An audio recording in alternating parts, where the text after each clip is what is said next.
लोकतंत्र के सियासत में जब राजनीति के लिए जमीन विरासत में मिलती है तो उस पर सवाल उठना लाजमी ही है।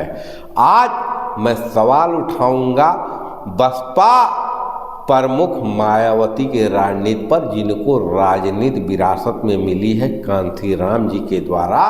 आज मैं सवाल उठाऊंगा अखिलेश यादव पर, जो कहीं न कहीं उत्तराधिकारी हैं मुलायम सिंह यादव के।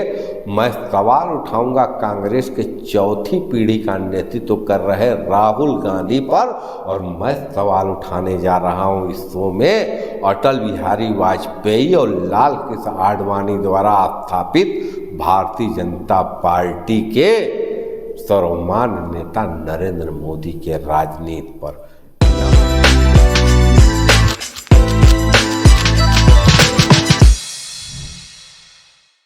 नमस्कार, मैं पंकज कुमार सिंह और आप देख रहे हैं खबरों के खिलाड़ी। खबरों के खिलाड़ी के इस शो में मैं चर्चा करूंगा लोकसभा 2024 के संदर्भ में राजनीति के विरासतदारों के। राजनीति किसको विरासत में मिली और किसने विरासत में दिया, और वो अपने विरासत को किस दिशा में ले जा रहा है, इसी पर ये मेरा शो आधारित है। सबसे पहले मैं चर्चा करूंगा लोकसभा 2024 की, जिसमें लड़ाई होने वाली है भारतीय जनता पार्टी के उत्तराधिकारी नरेंद्र मोदी के नेतृत्व में एनडीए गठबंधन के बीच और कांग्रेस पार्टी के उत्तराधिकारी राहुल गांधी के नेतृत्व में इंडिया गठबंधन की। लेकिन लड़ाई का असली कुरुक्षेत्र कौन सा है और कहां 2024 की लड़ाई लड़ी जानी है, और देश की जनता की निगाहें किस राज्य पर है, तो बेशक उत्तर प्रदेश 80 सीटों के साथ लोकसभा के मैदान के लिए सबसे बड़ा क्षेत्र है। 80 सीटें ही डिसाइड करती हैं कि दिल्ली में जाने का रास्ता उत्तर प्रदेश से ही होकर जाता है। ये 80 सीटें कितना महत्वपूर्ण है नरेंद्र मोदी के लिए, ये लाल कृष्ण आडवाणी के उत्तराधिकारी नरेंद्र मोदी को भी पता है, और 80 सीटें कितना महत्वपूर्ण है अखिलेश यादव जो कि विरासत की राजनीति को देख रहे हैं उनके लिए भी।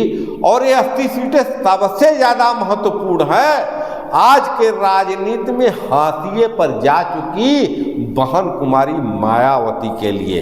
बेशक बहन कुमारी मायावती 4 बार उत्तर प्रदेश के मुख्यमंत्री पद को सुशोभित किया है, लेकिन 2024 की जो लड़ाई है यहाँ कहीं न कहीं नरेंद्र मोदी को एक चुनौती मिल रही है, जो चुनौती उनको 2014 में नहीं मिला, 2019 में नहीं मिला, वो चुनौती 2024 में मिलने जा रहा। चुनौती मिल कहाँ से रहा है? 2014 में नरेंद्र मोदी के सामने कोई संगठित विपक्ष नहीं था, 2019 में कोई संगठित विपक्ष नहीं था, लेकिन आज विपक्ष एक ताकत बन चुका है।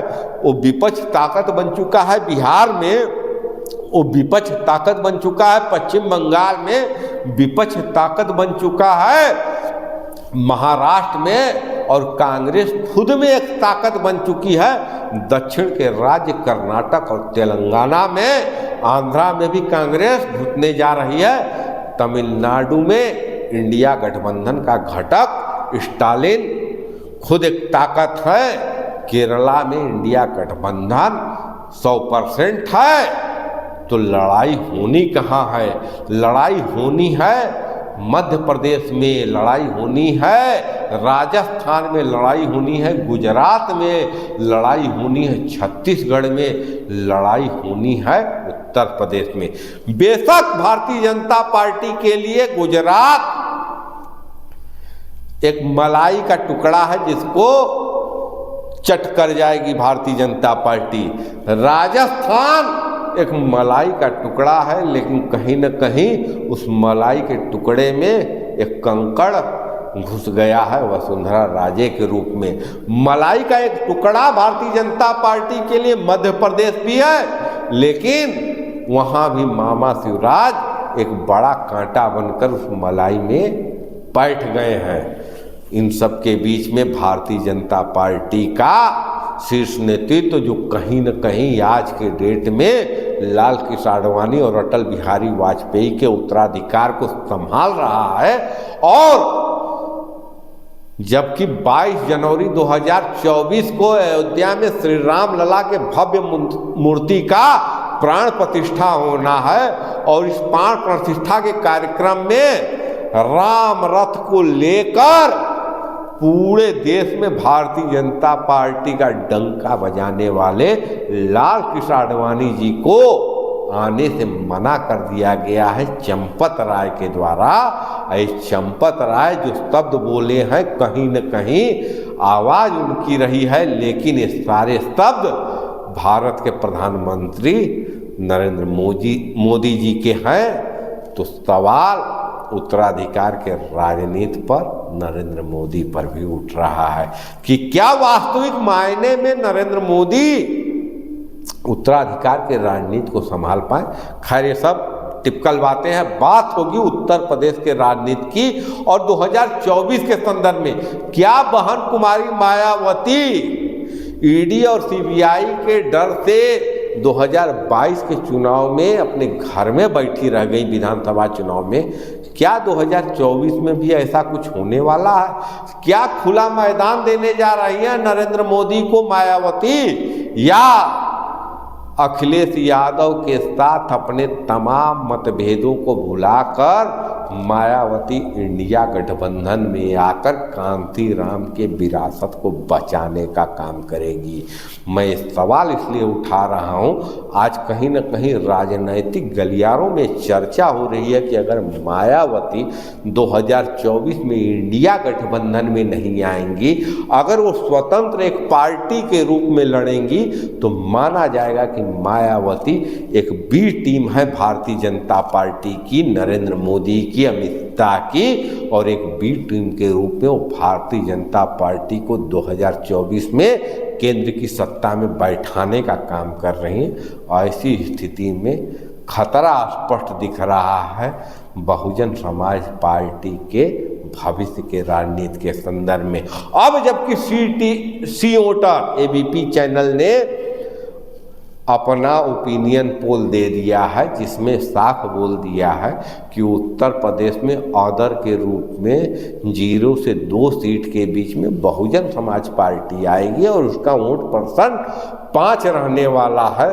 तो राजनीति में मायावती को जो विरासत कांतीराम ने दिया था उसका वजूद 20 से 22% था, लेकिन खुद को घर पर बैठाकर मायावती 2022 में उस 20 से 22% वोट को 12.5% वोट पर समेट दिया। इसके बाद अगर मैं अखिलेश की बात करूं तो अखिलेश यादव जिस ढंग से 2022 के चुनाव में 2013 के चुनाव के रिकॉर्ड को तोड़ते हुए वोट पाए, भले ही वो सत्ता की कुर्सी में नहीं पहुंच पाए। 2012 के चुनाव 2012 में जिस ढंग से अखिलेश यादव के पिताजी मुलायम सिंह यादव के नेतृत्व में सपा ने पूर्ण बहुमत की सरकार तो जरूर बनाई थी, लेकिन वोट परसेंट अखिलेश यादव जो 2022 में पाए उससे करीब 7% कम था। 7% ज़्यादा पाकर भी विपक्ष में रह जाते हैं अखिलेश यादव, तो कहीं न कहीं अब विरासत की राजनीति को भी चुनौती 2024 में मिलने वाली है। देखना बहुत ही दिलचस्प है कि मायावती अपने म्यान से अपने 15 जनवरी को होने वाले जन्मदिन के कार्यक्रम में कौन सा तलवार निकालती हैं। वो तलवार इंडिया गठबंधन को भेंट करती हैं या एनडीए गठबंधन को भेंट करती हैं, या वो तलवार का वार करती हैं इंडिया गठबंधन पर, या उस तलवार से वार करती हैं एनडीए गठबंधन पर। इस सब पर निगाहें लगे रहेगी। आप देखते रहिए खबरों के खिलाड़ी। और खबरों के खिलाड़ी के इस शो को देखकर आप बताइए कि आपको क्या लगता है कि 2024 में क्या अखिलेश और मायावती एक साथ आकर नरेंद्र मोदी को चुनौती देने की स्थिति में है? आपके क्या विचार हैं इस पर अपने कमेंट जरूर कीजिए। जय हिंद, जय भारत, नमस्कार।